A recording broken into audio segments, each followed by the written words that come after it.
Hello friends, welcome to Nagasri kitchen. ఇవాల్టి మన recipe వచ్చేసి సేమియా పాయసం అండి. చాలా చాలా టేస్టీగా ఉంటుంది. సేమియా పాయసం ఎప్పుడైనా సరే ఇలా చేసి చూడండి. చాలా చాలా బాగుంటుంది. అస్సలు గట్టిపడదు. ఇలాగే చిక్కగా కమ్మగా ఉంటుంది. తింటుంటే ఇంకా ఇంకా తినాలి అనిపించేంత టేస్టీగా ఉంటుంది. సేమియా పాయసం చేసిన నెక్స్ట్ డేకైనా కానీ ఇలాగే ఉంటుందండి. అస్సలు గట్టిపడదు. ఈ పాయసంని చాలా సింపుల్ గా, చాలా ఈజీగా, చాలా చాలా క్విక్ గా చేసుకోవచ్చు. ఫస్ట్ టైం చేసినా పర్ఫెక్ట్ గా కుదురుతుంది.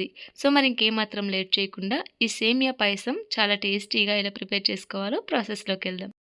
ముందుగా గ్యాస్ వెలిగించి వెడల్పుగా ఉండే ఒక ప్యాన్ పెట్టుకోండి. అందులోకి బటర్ కానీ నెయ్యి కానీ వేసుకోండి. ఇలా నెయ్యి కొంచెం వేడయ్యాక అందులోకి ఒక 10-15 జీడిపప్పు పలుకులు వేసుకోండి. ఇలా వేసుకొని కొంచెం దోరగా వేయించండి. ఇలా కొంచెం వేగిపోయిన తర్వాత నెక్స్ట్ ఇందులోకి కిస్మిస్ వేసుకోండి. ఎండు ద్రాక్ష వేసుకొని ఇవి కూడా ఒకసారి ఇలా బాగా కలుపుకొని నెక్స్ట్ ఇందులోకి ఒక 4-5 టేబుల్ స్పూన్ల దాకా సన్నగా కట్ చేసిన పచ్చి కొబ్బరి ముక్కలు వేసుకోండి. ఈ కొబ్బరి ముక్కలు మీకు నచ్చిన సైజులో కట్ చేసుకొని వేసుకోండి. నాకైతే ఇలా సన్నగా కట్ చేసుకొని వేస్తేనే సేమియా తినేటప్పుడు ప్రతి బైట్లో కొబ్బరి ముక్క తగులుతూ ఉంటే ఆ టేస్ట్ చాలా బాగుంటుంది. ఇలా సన్నగా కట్ చేసుకొని వేసుకొని ఒకసారి ట్రై చేయండి. పచ్చి కొబ్బరి ముక్కలు వేసిన తర్వాత ఎక్కువసేపు ఫ్రై చేయకూడదు. ఇలా జస్ట్ ఒక 2 నిమిషాల పాటు ఇలా కలుపుకొని వెంటనే తీసేయాలి. ఇవి మరీ క్రిస్పీగా అవ్వకూడదండి. ఇలా లైట్గా కలర్ చేంజ్ అయితే సరిపోతుంది. ఇలా వేగిపోయిన తర్వాత ఇవి మొత్తం కూడా తీసేసి ఒక ప్లేట్లోకి వేసుకోండి. నెక్స్ట్ అదే ప్యాన్లోకి 1 కప్పు దాకా సేమియా వేసుకోవాలి. ఇక్కడ నేను ఒకే కప్తో మెజర్మెంట్స్ అన్నీ చూపిస్తున్నాను.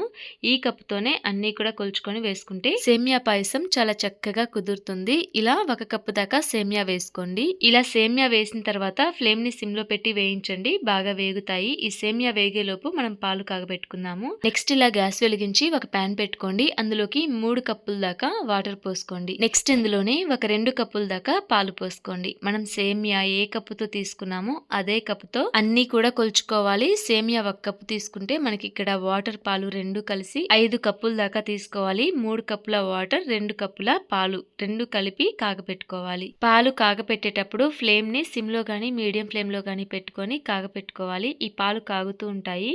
ఆ లోపు సేమియా కూడా వేగిపోతుంది. చూడండి, పాలు ఒక పొంగు వచ్చాక గ్యాస్ని ఆఫ్ చేసి పక్కన పెట్టుకోండి. ఇక్కడ సేమియా వేగిపోయింది. ఇప్పుడు సేమియా గ్యాస్ని ఆఫ్ చేసేయండి. పాలైతే బాగా కాగిపోయాయి. ఈ పాలని గ్యాస్ ఆఫ్ చేసేసి వేయించుకున్న సేమియాలో ఈ పాలు పోసుకోవాలి. ఇలా నిదానంగా పాలు కాగిన తర్వాత సేమియాలో పోసుకోండి. ఇలా పాలు పోసి ఒక 2 నిమిషాల పాటు సేమియాని బాగా ఉడికించాలి. ఇలా ఉడికిన సేమియాని ఒకసారి చెక్ చేసుకోండి. చేత్తో ఇలా నలిపినట్లయితే ఈజీగా మనకి సేమియా ఉడికిందో లేదో అర్థమైపోతుంది. ఇలా సేమియా ఉడికిన తర్వాత మరి ఓవర్ కుక్ చేయకూడదండి. ఇలా జస్ట్ కొంచెం పాలు పోసిన తర్వాత 2 మినిట్స్ పాటు ఉడికించితే సరిపోతుంది. ఇలా సేమియా ఉడికిన తర్వాత ఇక్కడ నేను కొంచెం బెల్లం వేసి చేయడం కోసం పాయసం పక్కకు తీస్తున్నాను. జస్ట్ కొంచెమేనండి, ఒక చిన్న కప్లో సరిపోయేంత పాయసం పక్కకు తీస్తున్నాను. ఇలా పాయసం పక్కకు తీసుకొని మిగతా పాయసంలో ఇలా పంచదార వేసుకోవాలి. మనకి ఎంత స్వీట్ కావాలో అంత పంచదార వేసుకోవచ్చు. మనం తీసుకున్న కప్తో 1/2 కప్పు దాకా పంచదార వేసుకోండి. కరెక్ట్గా స్వీట్ సరిపోతుంది.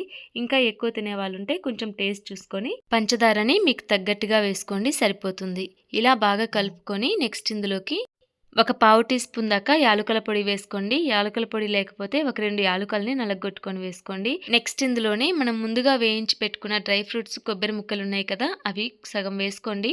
మిగిలిన డ్రై ఫ్రూట్స్ని పక్కన పెట్టుకోండి. మనం బెల్లం పాయసం చేసుకోవడం కోసం కొంచెం సేమియా పక్కకు తీసుకున్నాం కదా, పక్కకు తీసుకున్న బెల్లం పాయసంలో వేసుకోండి. ఇలా డ్రై ఫ్రూట్స్ వేసుకున్న తర్వాత ఎక్కువసేపు మరిగించకూడదండి. 2 మినిట్స్ పాటు ఇలా మరిగించి వెంటనే గ్యాస్ని ఆఫ్ చేసి 1 నిమిషం పాటు ఇలాగే కలుపుతూ వేడంతా కూడా పోనివ్వండి. ఇలా మరీ వేడిగా ఉన్నప్పుడే మూత పెట్టేస్తే పాలు పైన మీగడలాగా ఫామ్ అయ్యే ఛాన్స్ ఉంటుంది. కాబట్టి ఇలా 1 నిమిషం పాటు కలుపుకొని ఆ తర్వాత మూత పెట్టి వేడివేడిగా కానీ కూల్గా కానీ మీకు ఎలా నచ్చితే అలా సర్వ్ చేసుకోవచ్చు.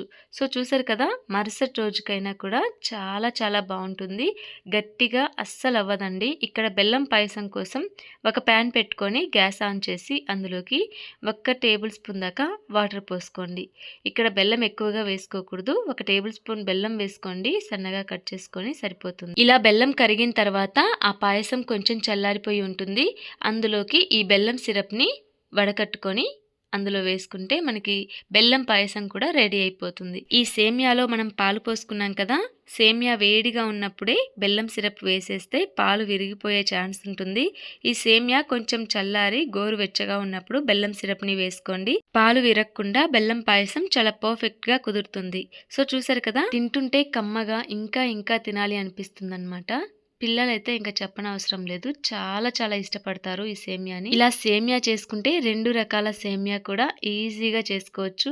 మీరు కూడా తప్పకుండా ఇంట్లో ట్రై చేయండి. ట్రై చేసిన తర్వాత మీ ఫీడ్బ్యాక్ని కామెంట్ రూపంలో నాతో షేర్ చేసుకోవడం మర్చిపోకండి. ఈ వీడియో కనుక మీకు నచ్చినట్లయితే లైక్ చేసి మీ ఫ్రెండ్స్ అండ్ రిలేటివ్స్కి షేర్ చేయండి. మరెన్నో టేస్టీ వెరైటీ సింపుల్ రెసిపీస్ కోసం మన నాగశ్రీ కిచెన్ ఛానల్ని సబ్స్క్రైబ్ చేసుకోండి. అలాగే పక్కనే ఉన్న బెల్ సింబల్ని క్లిక్ చేయండి. డైలీ నేను పెట్టే వీడియో నోటిఫికేషన్స్ మీకు వస్తాయి. Thanks for watching.